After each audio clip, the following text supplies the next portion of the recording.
Hey guys, welcome to the Rock and Road Show. Today I want to talk about some turquoise.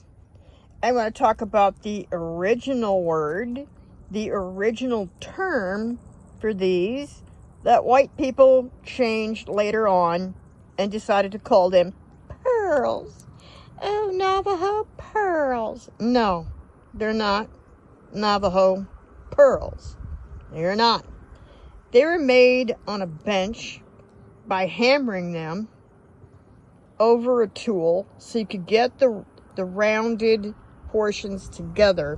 I'm trying to use this lousy iPhone piece of shit 15, and it doesn't want to pick up the bead. How stupid and insane is that? iPhone 15, piece of crap. All right, bench beads. They were pounded out and made very carefully over another item to get them rounded. Then when they were kind of sort of still warm, or they were on the form that they were using to make them rounded, they used a nail. So these were also called nail beads. Bench beads or nail beads. Not, oh, pearls, Navajo pearl. No. And that's a put down. If you think about it, that's calling a Navajo a white person. Wrong answer. That's a wrong answer. It's disgusting. It's degrading. I mean, how would you like to be called a cat or a dog and you're not a cat or a dog? It makes you kind of feel kind of weird. You're going to be happy and proud to be what and who you are. These beads here were invented and done and first made by the Spanish.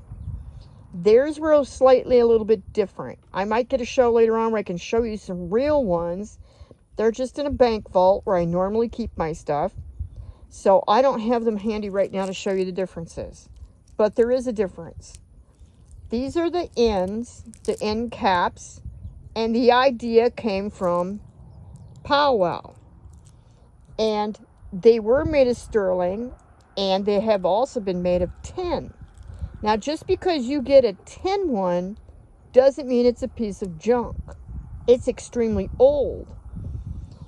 These were called jingles, believe it or not, in the beginning. And during powwow, they would hang off of your shirts, your jackets, and your sleeves, and your skirts. And they make a noise when they jingle. I'm trying to use this stupid iPhone. It is not cooperative.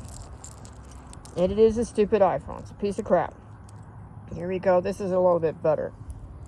So, originally, clear back in the 1800s, Indians, when they did powwow, Native Americans, these would jingle on their shirts and jackets and tinkle together. Chink, chink, chink, chink, chink.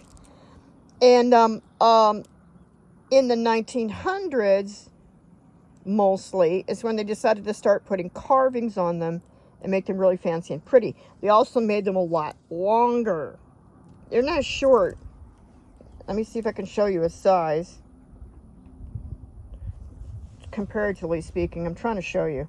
I mean, that's pretty long. It's almost like up to the first digit of my finger. So that's a way you can tell the age of something sometimes. And knowing about the piece, when and where it came from, how it was made, to help you determine the rest of it. This clasp here is newer, not Navajo. It's not a Native American clasp. It doesn't even look to me like it's actually handmade at all, like it was store-bought, but it's nice.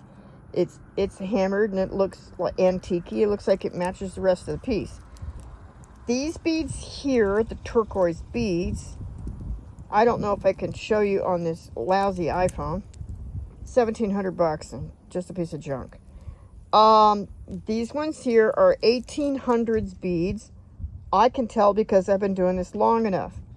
For one thing, you're not going to meet anybody who's got beads that are perfect and old. That's not going to happen. Because when you sit around all day long, you sand these by freaking hand. I've done it, so I know.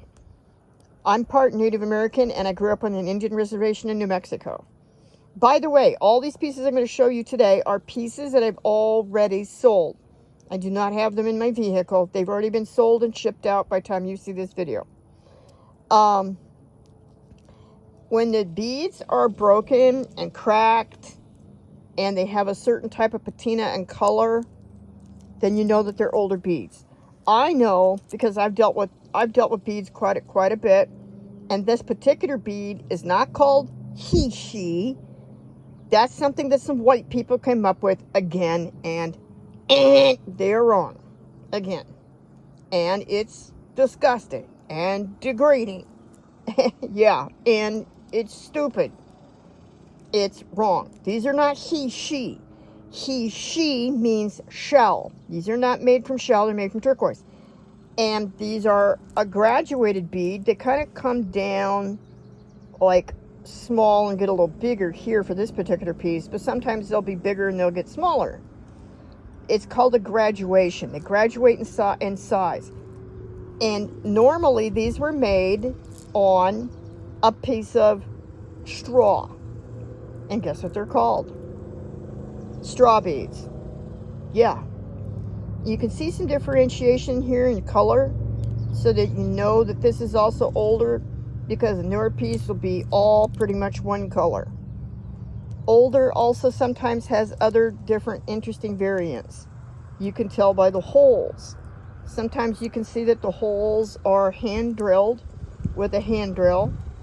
I can't believe it. I spent a fortune on this phone and I'm still paying for it, and it's a piece of junk. And sometimes beads have other holes in them because they were used for something else. If you look, hey, check this out. You can really see the graduation in size here. See how it starts out small, then it gets bigger? You can really see it. These were, okay, so when these were sanded, oh, this is one of the holes I was talking about. I'm trying to get it so you can see it. See that extra hole? So this bead had been originally, they were going to use this for something else. Probably a jacques claw that hangs down, it almost like a tie in a circle, like the big earrings, jacques claw. Anyhow, this tells me and shows me these are definitely not new. But because of my years at this, I'm 64 years old now. I've been doing jewelry for about 50 years. I grew up on the Indian reservation. I can tell, and I know, that these are 1800s turquoise beads. Yeah, 1800s. And the person I'm selling it to in Florida, I think, is going to be very happy to have these. The straw beads are because somebody took a piece of straw and drilled the holes in the turquoise, dropped the turquoise down onto the straw, and then hand sanded all day long. I mean, it takes hours. And sanded the beads, and they were a rough rock when they started. They were just a turquoise rough stone, a nugget, a rough stone. And they sanded these down by hand on the straw to get this rounded disc shape. And they're called straw beads. They're not called Heshi. They're not called disc. They're not called anything like that. All right. This is the coral. And I'm about to tell you this whole piece here in a second. Wrap this up as fast as I can. This coral here, coral is very bright and very red. I didn't soak it in salt water to see if the dye comes out.